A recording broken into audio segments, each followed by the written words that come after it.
여러분, 오늘 들려드릴 이야기는 참으로 기구한 운명의 말순 할머니의 이야기랍니다. 어떤 이는 태어날 때부터 아픈 상처를 안고 살아가지요. 그 상처가 어떻게 사람의 마음을 바꾸고 또 어떻게 운명을 뒤바꾸는지 차근차근 들어보시기 바랍니다. 개나리꽃이 노랗게 피어나던 그 화창한 날, 엄마 말순 씨는 새벽부터 농수산 시장에 나가서 싱싱한 생선을 골라왔습니다. 그리고 생선 가게에 펼쳐놓고는 지나가는 손님들에게 외쳤습니다. 싱싱한 생선입니다. 생선 사세요라며 열심히 생선을 팔았습니다. 생선 가게 운영은 고된 일의 연속이었지만 그래도 이쁜 딸 지영이가 있어서 이 부부는 힘을 내고 살아갔습니다. 봄볕이 화장대 거울을 얇게 덮고 있었답니다. 붉은 연지 단지가 햇빛을 받아 작게 번쩍였지요. 그날 새벽 말순은 시장으로 나갔습니다. 얼음 포대가 바닥을 긁는 소리, 생선 수조의 물결이 차갑게 흔들리는 소리 속에서 값을 흥정했지요. 집에는 고요가 내려앉아 작은 숨소리 하나까지 또렷하였답니다. 지영은 5살이었습니다. 의자 등받이를 끌어다 놓고 까치발을 세웠지요. 뚜껑을 비트는 소리가 딱 하고 끊겼고 연지의 붉은 빛이 아이의 눈을 붙들었습니다. 지영은 스스로 손가락을 찍어 입에 넣었답니다. 낯선 쇠맛이 혀끝을 타고 번졌지요. 한 번, 2번 붉은 얼룩이 입가에 얇게 번졌답니다. 문이 열리고 생선 비린내가 먼저 현관을 통과했습니다. 말순이 양손에 봉다리를 내려놓자마자 부엌 쪽에서 작은 몸이 비스듬히 쓰러져 있는 것이 보였지요. 지영아. 이름을 부르는 소리는 이미 떨리고 있었답니다. 아이의 입 한쪽이 굳어 돌아가 있었고 축 늘어진 팔이 차갑게 식탁 다리와 닿아 있었지요. 지영의 입술 주변에는 빨간 연지가 덕지덕지 묻어 있었습니다. 말순은 놀랐습니다. 어머, 얘가 화장품 연지를 먹었네. 어쩌면 좋아. 그리고 말순은 모든 걸 제쳐두고 병원으로 달렸습니다. 하지만 병원은 한참이나 멀었습니다. 형광등이 하얗게 떨리는 병원 복도, 금속 수레가 끄는 바퀴 소리, 소독약 냄새가 코 안쪽을 태웠습니다. 의사는 한참을 고민한 뒤에 짧게 말했지요. 납중독으로 인한 신경 손상입니다. 표정 비대칭은 오래 갈 수 있습니다. 그 말이 머리 위에서 천천히 가라앉아 돌덩이처럼 말순의 가슴에 얹혔답니다. 그날 이후 말순은 밤마다 연지 단지의 붉은 뚜껑을 떠올렸습니다. 내가 집에서 아이를 잘 돌보고 있었더라면 아이입이 돌아가지 않았을 텐데. 지영은 자라면서 입을 손으로 가리는 버릇이 생겼습니다. 같은 반 아이들은 학교 복도 끝에서 쿡쿡 웃다가 제 얼굴 왜 저래? 라며 지영이를 보고 삐뚤이라며 놀렸습니다. 그런 말들은 지영에게 차가운 겨울바람처럼 스쳐 지나갔답니다. 그래도 지영이는 큰 소리로 울지 않았습니다. 책장을 넘기는 소리로 마음을 달래고 한적한 뚝방길을 걸으며 자신을 위로했습니다. 세월이 흐르자 말순은 돈을 모으는 법을 삶의 중심에 눌러놓았습니다. 새벽마다 얼음을 나르고 낡은 저울의 바늘을 눈높이에 맞추어 읽었지요. 아이의 입을 고치려면 열심히 돈을 모아야 해. 그 말은 누구에게 들려주려는 것도 아니고 자신에게 던져두는 닭 같은 말이었답니다. 어느덧 말순은 악착같이 돈을 모았고 남편과 같이 운영하던 생선 가게를 접은 뒤 인근 동네 상가 1층에 제법 큰 마트를 차렸습니다. 생선 가게보다는 깨끗하고 돈벌이도 괜찮았습니다. 사업은 순조롭게 제자리를 찾아갔지만 세월이 흘러도 지영의 돌아간 입은 제자리를 찾지 못했습니다. 지영은 거울 앞에 섰습니다. 양쪽 입꼬리를 끌어올려 억지 미소를 지어봅니다. 역시나 지영의 한쪽 손은 자연스레 입꼬리 한쪽을 가렸습니다.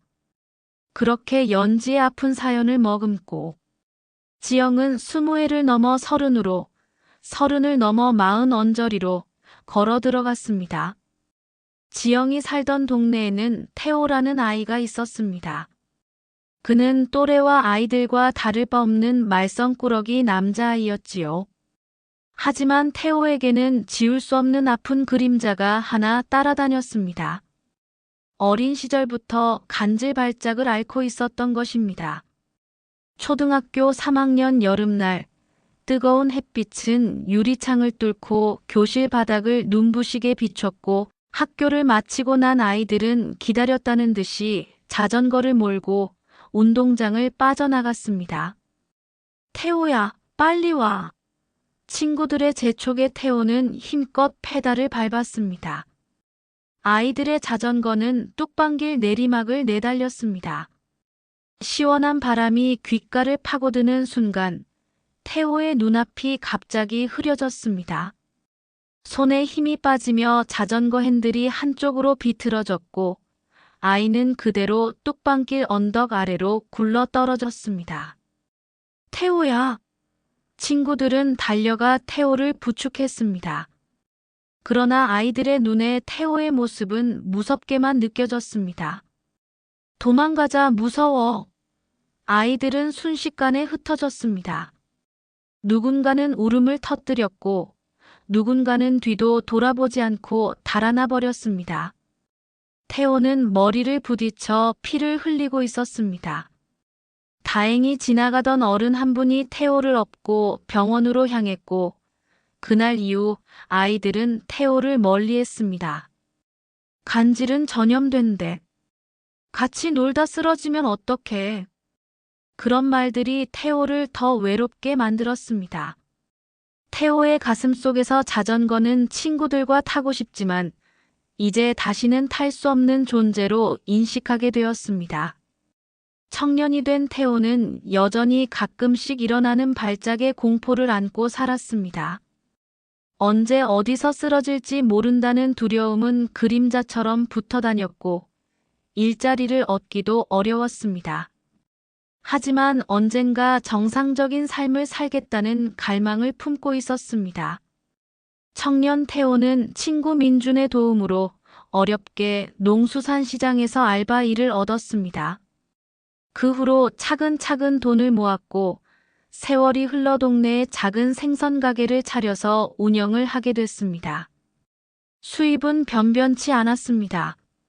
하지만 시장 상인들은 태호의 성실함을 보고 참 착실한 젊은이로 태호를 받아들였고 언제 장가를 가냐며 걱정 어린 말을 툭툭 건네기도 했습니다.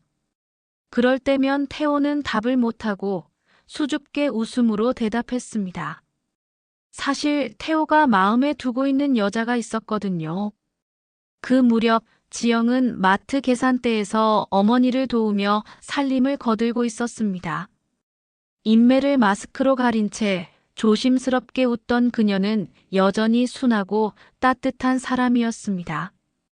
어느 화창한 봄날 마트에 장바구니에 꽃다발을 가득 담아 들어온 청년이 있었습니다. 계산대 앞에 서 있는 남자는 태호였습니다. 두 사람은 처음에는 어색한 눈인사를 나누었지만 서로의 눈빛 속에서 묘한 친근함을 느꼈습니다. 지영은 손으로 인매를 가린 채 조심스레 웃었고 태호는 그 미소 속에 숨겨진 아픔을 금세 알아차렸습니다. 자신도 같은 상처를 지니고 있었기 때문입니다. 지영은 말했습니다. 손님, 이거 저에게 계산 맡기시면 나중에 환불 안 됩니다. 태호와 지영은 마주보고 웃었습니다. 장바구니에 꽃을 들고 태호가 지영과 얘기를 나누는 모습에 말수는 손짓을 하며 말했습니다. 여긴 내가 챙길 테니 넌 어서 가서 쉬다 오렴. 말순의 얼굴에도 오랜만에 환하게 웃음꽃이 피었습니다. 그리고 둘은 인근 뚝방길을 걸으며 얘기를 나눴습니다. 저 예전부터 알고 있었어요. 어릴 적 골목에서 자주 봤거든요. 지영은 잠시 놀란 듯 눈을 크게 떴다가 고개를 끄덕였습니다. 네, 저도 기억나요. 자전거 타던 모습이요. 말은 짧았지만 그 안에 담긴 공감은 길고 깊었습니다. 서로의 상처를 드러내 보이지 않아도 마음 한편에서는 이미 알아차리고 있었던 것입니다. 그날 이후 두 사람은 자주 마주치게 되었고 어느새 이야기를 나누며 시간을 함께 보내는 일이 자연스러워졌습니다. 그리고 둘은 낙엽이 곱게 물든 가을 어느 날 결혼식을 올렸습니다. 말순의 남편은 딸 지영의 결혼 모습을 보는 게 소원이었지만 결혼식장에서 딸의 손을 잡아줄 남편은 보이지 않았습니다. 지영의 결혼을 끝내 못 보시고 세상을 떠나신 것이지요. 그날 지영과 말순은 아버지와 남편을 떠올리며 한없이 울었습니다. 그렇게 태호와 지영은 서로의 상처를 보듬어 안고 결혼 생활을 시작하게 되었습니다. 태호에게는 절친인 민준이 있었습니다. 그는 아버지의 뒤를 이어 시장에서 활어 도매업을 하는 사람이었습니다. 그는 태호의 유일한 친구이자 태호가 청년 시절부터 자리를 잡을 수 있도록 이끌어준 친구였습니다. 민준이 화로차에서 내려 일을 마치고 쉴 때였습니다. 뉴스를 보고 있던 민준은 무릎을 탁 치며 태호에게 전화를 걸었습니다. 태호야, 너 그 소식 알아? 민준은 태호에게 뜻밖의 소식을 전했습니다. 야, 요즘은 간질도 치료가 된다더라. 새 약이 나왔는데 그 약을 몇 년 먹고 병원만 잘 다니면 완치도 가능하다고 하더라고. 그 말은 태호의 마음을 크게 흔들었습니다. 그래, 역시 희망을 버리면 안 돼. 하지만 병원에서 알아본 신약은 의료보험 적용이 안 되었고 치료비는 만만치 않았습니다. 생선가게 수입으로는 엄두가 안 나는 금액이었습니다. 태호는 잠시 망설이다가 장모님을 찾아가 도움을 청했습니다. 말순 할머니는 그 말을 듣고 기꺼이 태호의 병원비를 지원해 주었습니다. 어릴 적 제때 딸을 치료해주지 못했던 마음을 이제 사위를 통해 풀어줄 생각이었던 것입니다. 그리하여 태호는 지속적으로 치료를 받을 수 있게 되었고 긴 시간의 투병 끝에 발작이 점차 줄어들었습니다. 의사의 목소리는 희망을 품게 했습니다. 이제는 거의 완치 단계에 들어섰습니다. 앞으로의 삶은 달라질 겁니다. 그 말에 태호는 마치 새로운 세상을 선물 받은 듯 가슴이 벅차올랐습니다. 지영 역시 눈가에 눈물이 맺히며 손을 꼭 잡아주었지요. 서로의 손끝은 따뜻했고 마음속에는 이제는 행복해질 수 있겠구나 하는 희망이 잔잔히 일렁였습니다. 태호는 어릴 적 뚝방길 자전거 사고를 떠올리며 다짐했습니다. 이젠 넘어지지 않을 수 있어. 태호는 말투며 행동이며 삶의 자신감이 나날이 넘쳐났습니다. 태호는 병원에서 거의 완치라는 말을 듣고 돌아오던 길이 발걸음이 마치 날아오르는 듯 가벼웠습니다. 그토록 두렵던 발작의 그림자가 사라져간다는 사실은 그에게 세상을 새롭게 보게 만들었지요. 그는 거울 앞에서 스스로 미소를 지으며 중얼거렸습니다. 이제 나도 정상인으로 살아갈 수 있겠구나. 그의 눈빛은 예전보다 밝아졌고 목소리는 힘이 실렸습니다. 시장 사람들도 달라진 그를 금세 눈치챘습니다. 태호 씨, 요즘 얼굴이 훤하네. 어디 좋은 일 있나 봐. 그는 웃으며 고개를 끄덕였지요. 그러나 그 변화는 단순한 희망의 불빛만은 아니었습니다. 태호의 내면 어딘가에는 묘한 허기가 자라나기 시작했습니다. 태호는 농수산시장에서 생선 도매업을 하는 친구 민준과 어울리며 새로운 삶에 눈을 뜨기 시작했습니다. 민주는 태호가 간질 치료에 성공했다는 말에 마치 자신의 일처럼 기뻐하며 야 임마 축하한다. 세상에 재미있는 게 얼마나 많은 줄 아냐? 라며 도시의 화려한 유흥가와 번쩍이는 조명, 그리고 값비싼 술과 흥이 넘치는 곳을 알려주고 경험시켜 주었습니다. 태호는 그곳에서 본인이 꿈꾸던 정상인으로서의 삶을 마음껏 누렸습니다. 밤마다 낯선 사람들과 어울리고 비싼 술을 마시며 웃고 떠드는 것. 그 모든 것이 태호에게는 일탈이었고 억눌렸던 삶에서 오는 짜릿한 도파민 중독 증세였습니다. 하지만 몸의 밴 비린내는 쉽게 없어지지 않았습니다. 그날 이후 태호는 비린내가 밴 몸에 향수를 뿌리고 옷에는 페브리즈를 뿌렸습니다. 전과 달리 단정한 옷을 빼입고 생선가게로 출근했습니다. 생선가게 안에서도 그의 은은한 향기는 손님들의 시선을 붙잡았습니다.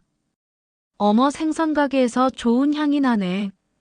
아내 지영은 남편의 행동이 이상했지만 완치되어 기분이 좋아서 그러는가 보다 하고 넘겼습니다. 어느 날 태호는 거울 앞에 서서 목덜미와 팔목에 향수를 바르고 말끔하게 입은 옷에 페브리즈를 뿌렸습니다. 은은한 향이 퍼지자 그는 잠시 눈을 감고 속삭였습니다. 내가 어떻게 얻은 자유인데 다시 그 비린내 나는 삶으로 돌아갈 수는 없어. 시간이 지날수록 그는 생선가게에 나가는 걸 점점 더 불편해했습니다. 손끝에 배어드는 비린내가 그를 붙잡는 듯했고 그의 일탈이 점점 횟수를 더하자 지영과 장모 말순의 헌신은 그에게 족쇄처럼 느껴졌습니다. 어느 날 밤 지영이 잠든 사이 태호는 천천히 부엌에 앉아 있었습니다. 손에는 민준이 과거에 생선 가게를 운영하면 생선에 대해 잘 알아야 한다며 전해준 책자 한 권이 들려 있었습니다. 거기에는 해산물의 종류와 독성에 대한 짤막한 설명이 적혀 있었습니다. 그는 특히 한 구절에서 눈길을 떼지 못했습니다. 날개쥐치 삼복더위의 독성이 강해짐. 내장과 특정 부위에 강한 신경독을 품음. 태호의 손가락이 그 구절 위를 천천히 훑었습니다. 이마에 땀방울이 맺히고 눈동자는 서서히 차가워졌습니다. 그는 생각했습니다. 장모님이 먼저 세상을 떠나야 유산이 내게 오지. 아내가 먼저 죽으면 아무 소용도 없어. 그는 점점 위험한 계산을 굳혀갔습니다. 아내에게 먼저 조금 시험해보고 확실해지면 장모에게 그렇게 하면 의심도 피하고 길은 열릴 것이라고 말이지요. 다음 날 태호는 생선가게 문을 일찍 닫았습니다. 태호의 한 손에는 민준에게 부탁한 생선이 들려 있었습니다. 태호는 집으로 돌아와 아내에게 말했습니다. 여보, 당신 요즘 몸이 부쩍 약해 보이네. 내가 특별히 몸보신 요리를 준비했어. 지영은 남편의 다정한 목소리에 미소를 지었지만 그 미소 뒤에 약간의 긴장이 스쳐갔습니다. 얼마 뒤 식탁 위에는 깔끔한 그릇에 뽀얀 국물, 그리고 쑥갓 향기가 더불어져 맛있어 보이는 생선찌개가 놓여져 있었습니다. 하지만 그 속에는 태호의 속셈이 숨어 있었습니다. 그는 조용히 아내가 숟가락을 드는 모습을 바라보았습니다. 지영은 한 모금 두 모금 태호의 음식을 먹기 시작했습니다. 어느 순간 지영은 눈썹을 찌푸렸습니다. 이상한 떨림이 몸을 스쳤기 때문이지요. 태호는 숨을 삼키며 아내의 얼굴을 주시했습니다.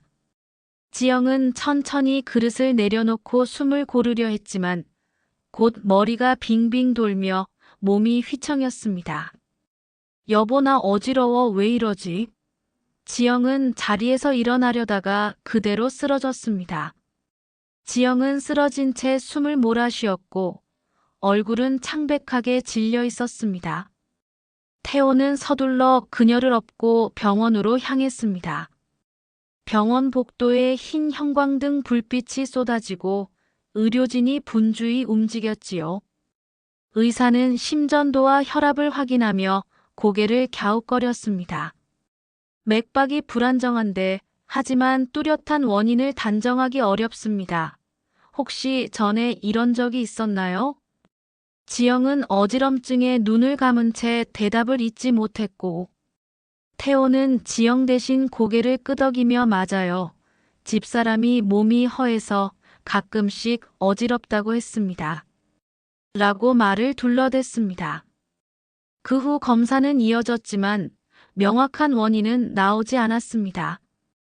지영은 그날 저녁 의식을 회복했습니다. 집으로 지영을 데리고 돌아오는 길, 태호의 속마음에는 묘한 안도감이 스며들었습니다.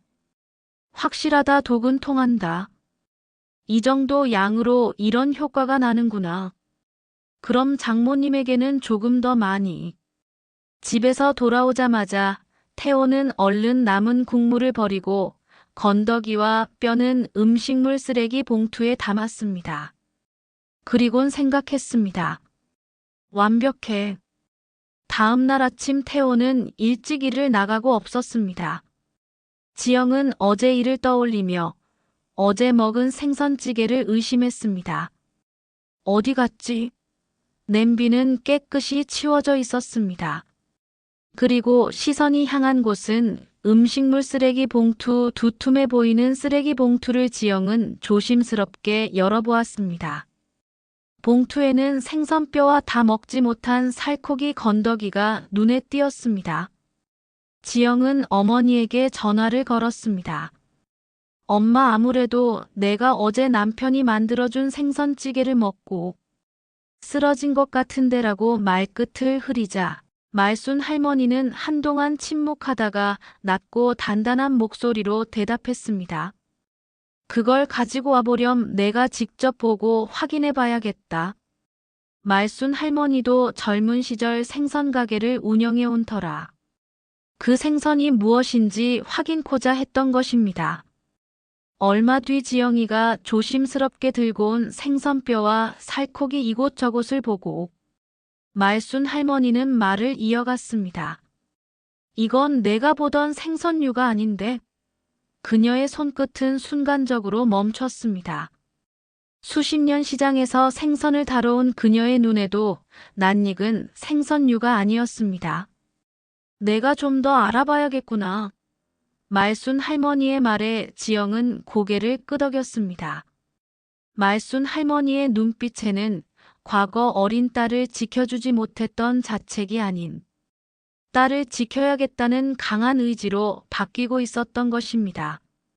말순 할머니는 딸이 건네준 생선 뼈와 살코기를 들고 시장을 찾았습니다. 안녕하세요. 오랜만이네요. 이거 혹시 어떤 생선인지 아실까요? 말순 할머니는 시장 한켠에서 오랫동안 생선을 다뤄오신 지인분에게 생선뼈와 살코기를 건네며 물었습니다. 아, 이건 아무래도 날개주치 같은데. 그의 답변에 말순 할머니는 놀랐습니다. 날개주치요? 지인은 고개를 끄덕이며 말했습니다. 아주 위험한 놈이야. 잘못 먹이면 큰일 나. 특히 이런 삼복더위에는 내장 독이 강해져서 사람 잡는단 소리까지 나오지. 말순 할머니의 눈빛이 번뜩였습니다. 순간 지난날의 기억이 그녀의 가슴을 파고들었습니다. 어린 지영이가 연지를 잘못 먹고 쓰러졌을 때 자신이 옆에 있지 못했던 죄책감. 그때부터 시작된 죄스러움이 이제는 또 다른 형태로 다가온 것입니다. 이번만큼은 내가 지켜야 한다. 집으로 돌아온 말순 할머니는 딸을 불러앉혔습니다. 지영아, 내가 본 건 틀림없이 날개주치야. 그걸 내 남편이 일부러 끓여줬다는 건 그냥 실수가 아닐 거다. 지영은 눈물이 맺힌 채 고개를 저었습니다. 설마 태호 씨가 그럴 리가 있을까요? 나한테 왜 그래야 하죠? 그러나 말순 할머니의 얼굴은 단호했습니다. 사람의 마음은 언제든 변할 수 있다. 특히 욕심이 끼면 더 무섭게 변하지. 말순 할머니는 마음속으로 결심을 굳혔습니다. 이제는 단순히 사위와의 갈등이 아니었습니다. 내가 이번에도 가만히 있으면 내 딸은 정말 목숨을 잃을 수도 있어. 그녀는 딸의 손을 꼭 잡으며 다짐했습니다. 걱정 마라. 엄마가 다 알아보고 막아낼 테니. 그날 말순 할머니는 오래된 금고를 열었습니다. 안에는 세월이 묻은 장부와 저축 통장이 고스란히 남아 있었습니다. 그동안 모아온 돈, 그리고 딸을 지키기 위해 쓰겠다고 다짐한 비상금이었지요. 이 돈은 내 아버지의 피땀이 담긴 거다. 비밀번호는 이거야. 말순 할머니는 지영에게 유산을 남기듯 비밀번호가 적힌 쪽지를 건넸습니다.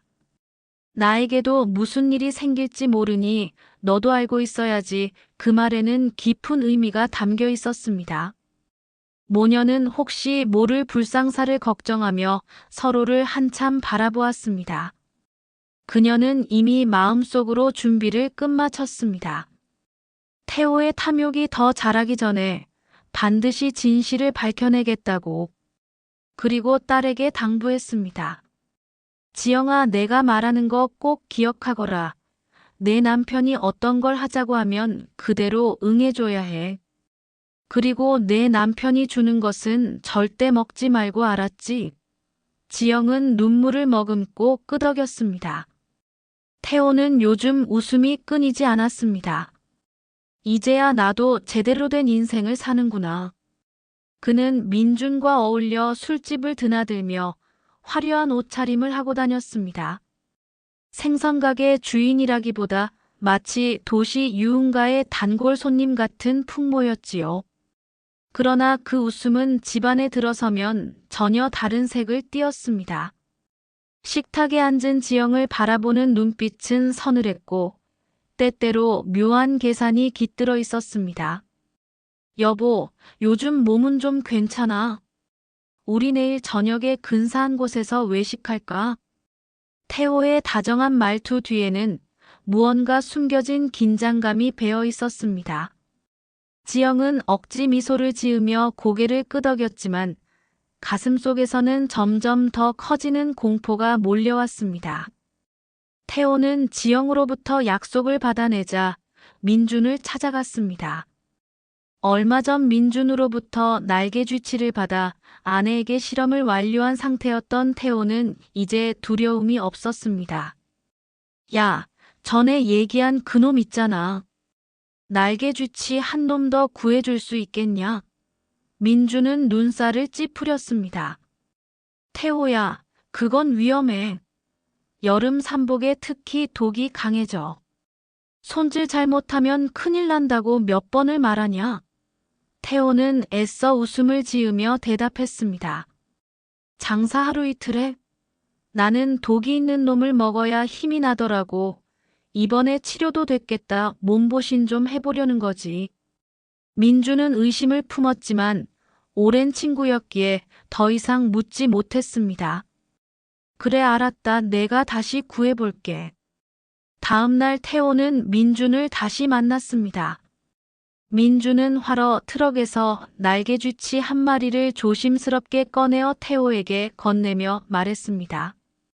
조심히 다뤄. 이놈은 보거보다 독이 더한 놈이라고. 날개쥐치는 얼음 위에 몸을 비틀며 살아있었습니다.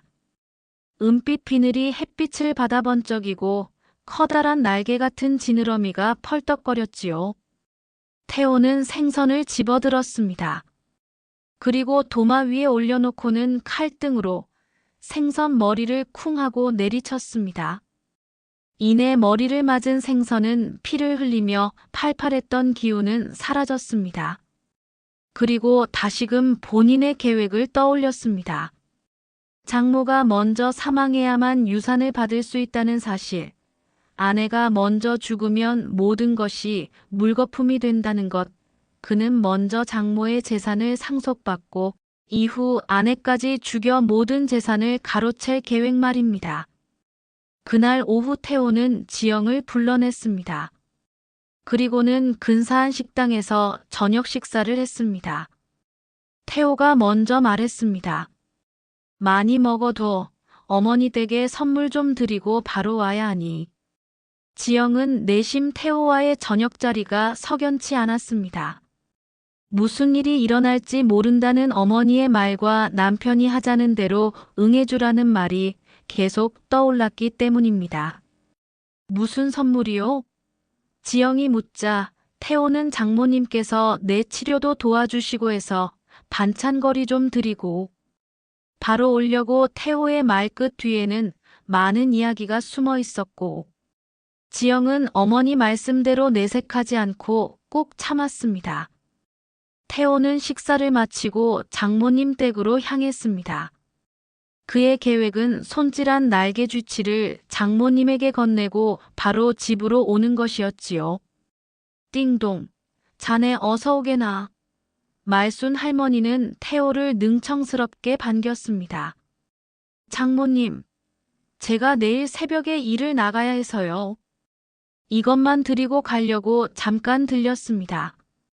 태호는 손질한 생선 봉지를 건네며 지금은 시간이 늦었으니 나중에 끓여 드세요. 맛난 걸로 준비했어요. 태호가 봉지를 건네고 나가려는 순간 말순 할머니는 태호를 붙잡고 부탁을 했습니다.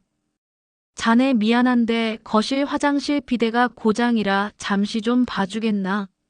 물이 자꾸 어디서 새는 것 같아서. 태호는 곤란한 듯 표정을 짓자 지영이 거들었습니다.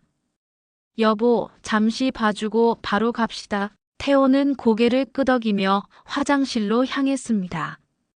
그리고는 말순 할머니는 태호가 화장실에 있는 동안 냄비에 생선을 넣고 가스레인지에 불을 당겼습니다. 얼마 뒤, 장모님 이거 사용하시는데 큰 이상은 없는 것 같은데요. 라며 자신의 일을 다 마친 듯 주섬주섬 옷을 챙겨 나가려 했습니다. 그때였습니다. 지영이가 말했습니다. 엄마, 언제 이걸 끓였어? 맛 좀 보고 갈게라며 지영은 찌개를 덜어 먹었습니다. 태호는 기겁을 하며 놀랐습니다. 태호의 입에서 그만. 안 돼. 라는 말이 튀어나오고 말았습니다. 말순 할머니와 지영은 태호의 태도에 고개를 동시에 태호 쪽으로 돌렸습니다. 그리고 바로 지영은 저번에 쓰러진 것과 같이 일어서려다 푹 쓰러져 버렸습니다. 숟가락이 마룻바닥을 굴러 딩하고 멎었습니다. 말순 할머니는 허겁지겁 딸의 어깨를 부여잡고 울부짖으며 흔들었습니다. 지영아, 정신 차려 얘야. 어머님, 응급차 불러요, 응급차요. 태호의 목소리는 갈라져 있었습니다.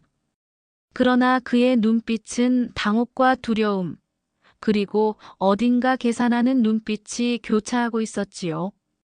지금 바로 빨리 가야 합니다, 장모님. 병원으로 가야 해요. 얼른요. 태호는 머리를 쥐어뜯으며 안절부절 못했습니다. 그리고 태호가 지영을 번쩍 들쳐 업으려던 순간 말순 할머니가 태호의 손목을 꽉 움켜쥐며 말렸습니다. 잠깐 그만. 그 한마디에 태호의 팔이 굳었습니다. 어머님, 지금 뭐 하십니까? 가만히 있어라 사위. 그때였습니다. 축 늘어져 있던 지영이가 벌떡 일어나더니 태호를 또렷한 눈으로 바라보았습니다. 그리고는 이제 그만해요, 태호 씨. 거실은 숨소리조차 묵직해졌습니다. 태호의 얼굴에서 핏기가 가셨습니다. 뭐라고? 지영은 입을 닦는 척 손등으로 턱을 스치고는 또렷이 말을 이었습니다. 이미 다 알아요. 날개쥐치, 삼복더위, 내장독, 당신이 꾸민 계획이지? 태호는 떨리는 목소리로 물었습니다. 그런데 어떻게 당신이 그걸 먹고 살았지? 말순 할머니가 조용히 덧붙였습니다. 내가 바꾼 걸세. 자네가 화장실에서 비데를 고치는 시간에 내가 바꿔치기 한 거야. 말순 할머니는 담담히 말하되 눈빛은 칼날처럼 빛났습니다. 우릴 뭘로 보고 그런 짓을 일삼았나? 지영이가 의자 등받이에 손을 턱 걸쳐 올리며 일어났습니다. 그리고는 태호 씨, 왜 그랬어요? 당신 병 고치려고 어머니가 돈을 내셨잖아요. 우리 같이 다시 살자고 했었잖아요. 태호는 입술을 떨며 고개를 저었습니다. 그게 아니라 난 그냥. 말순 할머니가 쐐기를 박듯 말했습니다. 내 유산. 그리고 다음은 우리 지영이 차례였나. 말은 서늘했고 공기는 내려앉았지요. 그제야 태호의 눈동자 속에서 무엇인가 딱 하고 부러지는 소리가 들리는 듯 했습니다. 스스로도 붙들던 마지막 변명이 그 자리에서 모든 것이 탄로난 것이었습니다. 말순 할머니는 지영에게 말했습니다. 지금 당장 전화해 이 녀석 잡아가게 해. 태호는 그 말을 듣자마자 번개처럼 현관 쪽으로 몸을 틀어 달아났습니다. 태호가 신고 있던 슬리퍼가 발등에서 튕겨나갔고 문 닫는 소리가 벽을 쾅 치며 되돌아왔습니다. 아파트 현관문 앞 엘리베이터 붉은 표시등은 20층에 머물러 있었고 말순 할머니 댁은 6층이었습니다. 태호는 엘리베이터가 내려오길 기다릴 수 없었습니다. 그때 현관문이 열리며 지영과 말순 할머니는 태호를 불렀습니다. 태호는 기겁을 하며 아래층 계단으로 내달렸습니다. 그는 난간을 스치며 쿵, 쿵 발소리를 내리꽂았습니다. 내려갈수록 숨이 목을 올려막았고 귓속에서는 오래전 쇠바퀴가 덜컹대는 소리가 되살아났지요. 여름 뚝방길, 자전거 핸들이 미끄러지던 감각들. 바람이 귓속을 파고들고 앞이 새하얘지던 순간 비탈 아래로 구르는 금속의 비명소리가 들려왔습니다. 태호 씨, 멈춰요. 문이 드르륵 열리고 지영의 목소리가 계단실에 부서져 내렸습니다. 사위야, 그만해. 말순 할머니의 목소리도 뒤를 따랐지요. 그러나 태호는 멈추지 않았습니다. 앗! 신발 밑창이 계단 모서리의 먼지에 미끄러지며 몸이 허공으로 들썩했습니다. 쿵! 쿵! 그의 몸이 계단 모서리에 연속으로 부딪혔고 마지막엔 머리가 난간 기둥과 퍽 하고 부딪혔습니다. 짧은 숨과 길게 이어지는 고요함. 지영이 난간을 잡고 아래층으로 달려 내려갔습니다. 태호 씨. 그녀가 태호의 어깨를 흔들었을 때 태호의 눈동자는 어딘가 허공을 더듬고 있었습니다. 입술이 떨리며 어눌한 소리만 새어나왔지요. 지영아, 미안해. 말순 할머니는 벌써 119에 전화를 걸고 있었습니다. 여기 사람이 굴러떨어졌어요. 머리에서 피가 나요. 빨리 와주시오. 잠시 뒤 아파트 단지를 울리는 사이렌 소리와 구급대원들의 발소리가 들려왔습니다. 목보호대를 채우고 산소 마스크를 씌우고 들것에 고정하는 손길들이 분주히 오갔습니다. 지영과 말순 할머니는 분노와 연민, 안도의 조각들이 복잡하게 겹쳐 있었습니다. 구급차 문이 닫히고 사이렌이 밤 공기를 갈랐습니다. 지영은 뒷자리에 올라탄 채 떨리는 속눈썹을 애써 들어올렸지요. 머릿속 어딘가에서 병원 형광등의 하얀 떨림과 오래전 붉은 연지 뚜껑의 번쩍임이 겹쳐졌습니다. 어릴 적 엄마가 들쳐 업고 달리던 병원 복도, 오늘 밤은 내가 남편을 붙들고 달려가는 응급실. 응급실 앞 자동문이 열리고 닫힐 때마다 차가운 바람이 바닥을 훑었습니다.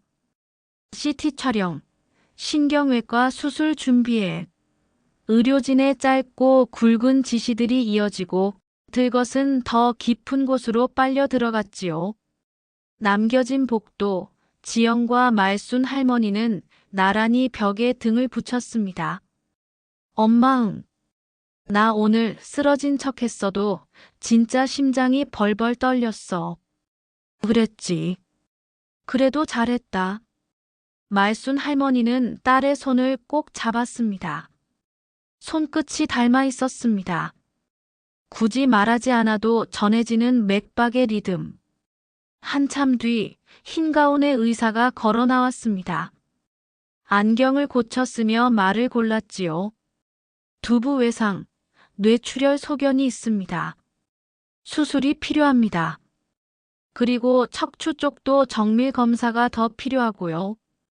지영은 고개를 끄덕였지만 입술은 굳게 다물려 있었습니다. 분노가 아닌 허물어지는 안도와 알 수 없는 연민이 뒤섞인 표정이었지요. 수술해주세요. 끝까지요. 의사가 들어간 뒤 말순 할머니는 아주 낮게 속삭였습니다. 지영아, 사람이 지은 건 결국 사람이 거두는 거다. 오늘 밤이 그 경계야. 지영은 엄지 손톱을 꼭 눌렀다가 떼었습니다. 눈동자가 젖어 있었지요. 그래도 우리는 끝까지 사람으로 남자. 수술 후 태호는 오래도록 회복실에 누워 있어야 했습니다. 의사는 차분히 말했습니다. 앞으로 긴 재활이 필요합니다. 머리가 깨진 뒤로 몸을 제대로 쓰질 못하실 거예요. 요양시설에서 전문 간호와 함께 치료를 받는 것이 좋겠습니다. 지영은 잠시 눈을 감았다가 고개를 끄덕였습니다. 말순 할머니 역시 깊은 숨을 고르며 대답했지요. 알겠습니다. 치료비는 제가 감당하겠습니다. 마지막까지 사람으로서 해야 할 몫이니까요. 얼마 뒤 태호는 요양원으로 옮겨졌습니다. 창가에는 작은 국화 화분이 놓여 있었고 휠체어에 앉은 그는 더 이상 예전의 기세를 찾아볼 수 없었습니다. 지영은 물수건으로 그의 손을 닦아주었고 말순 할머니는 침대 곁에 앉아 가만히 말을 건넸습니다. 사람이 죄를 지으면 결국 사람 앞에서 갚게 되는 법이지. 그래도 우리가 자네에게 등을 돌리진 않았네. 자네 치료비는 우리가 부담했어. 치료 잘 받게나. 말순 할머니는 태호에게 마지막 말을 남기고 일어섰습니다. 태호는 제대로 대답하지 못했지만 눈물로 감사를 표했습니다. 지영도 태호를 안쓰러운 듯 바라보며 말을 덧댔습니다. 당신은 우리 모녀를 죽이려 했어. 그래서 앞으론 우리는 부부로서 연을 더 이상 함께 할 수 없어. 당신도 이해하지. 태호는 눈물이 글썽이는 눈으로 고개를 끄덕였습니다. 그리고 떠나는 지영의 얼굴을 바라봤습니다. 그런데 지영의 얼굴은 정상으로 돌아온 듯 보였습니다. 태호는 더듬거리는 말로 지영이 얼굴이. 지영은 그 말을 끝까지 듣지 못한 채 요양원 병실을 나섰습니다. 이후 태호는 요양원에서 고통보다 더한 후회를 이어갔습니다. 지영과 말순 할머니는 요양원 문을 나서며 딸에게 마지막 당부를 남겼습니다. 지영아, 기억하거라. 우리 모녀는 끝까지 인간의 도리를 다했다. 악을 악으로 갚으면 우리도 같은 사람이 되는 거다. 우리는 악을 선으로 갚았어. 그 순간 지영은 무언가 낯설고도 익숙한 얼굴의 감각을 느꼈습니다. 오랫동안 쥐고 있던 두려움의 매듭이 풀리듯 굳어있던 표정 근육이 서서히 힘을 놓았습니다. 그 변화가 독의 작용이었을까요? 아니면 악을 선으로 갚으며 풀린 마음의 매듭 때문이었을까요?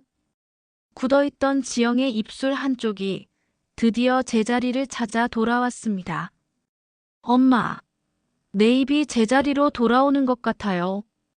지영은 두 손을 볼에 대고 말했습니다. 말순 할머니도 놀란 눈으로 딸을 바라보았습니다. 이럴 수가. 지영의 양쪽 입꼬리가 천천히 올라갔습니다. 거울 속에서도 그 미소는 흐트러지지 않았습니다. 지영은 눈시울을 훔치며 엄마에게 속삭였습니다. 엄마 맞아요. 이제야 진짜 웃을 수 있을 것 같아요. 말순 할머니는 딸의 어깨를 토닥이며 낮게 말했습니다. 그래, 태호에게 받은 건 상처뿐이지만 오늘만은 그것도 마지막 선물이라 여기자꾸나. 두 모녀는 요양원 한켠 창가 너머로 스며드는 저녁 노을빛을 바라보았습니다. 붉게 번진 하늘빛은 오래전 연지의 번쩍임을 닮았지만 이번에는 독이 아니라 회복과 평안의 빛이었답니다. 그날 이후 말순 할머니의 말처럼 지영과 그녀의 어머니는 새로운 삶을 시작했습니다. 지영이 얼굴에 드리워졌던 오랜 그림자가 사라지자 그녀는 더 이상 마스크 뒤에 자신을 숨기거나 한 손으로 입을 가리지 않았습니다. 세상은 비로소 그녀에게 본연의 아름다움을 드러냈고 지영은 예전엔 상상조차 못했던 일들을 하나둘씩 해냈습니다.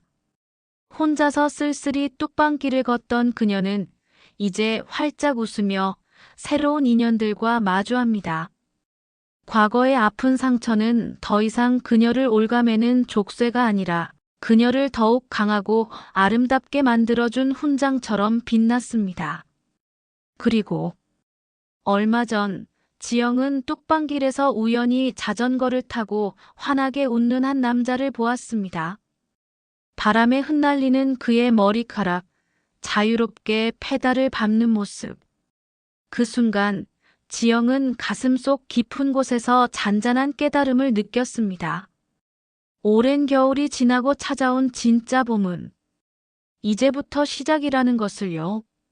지영의 얼굴에는 따뜻한 미소가 번졌고 그 미소는 그 어느 때보다도 아름답게 빛났습니다. 오늘 들려드린 이 이야기는 어떠셨나요? 오늘 이 이야기가 여러분께 작은 교훈과 따뜻한 위로가 되었기를 바랍니다. 다음 시간에 또 다른 사연 이야기로 찾아뵙겠습니다. 감사합니다.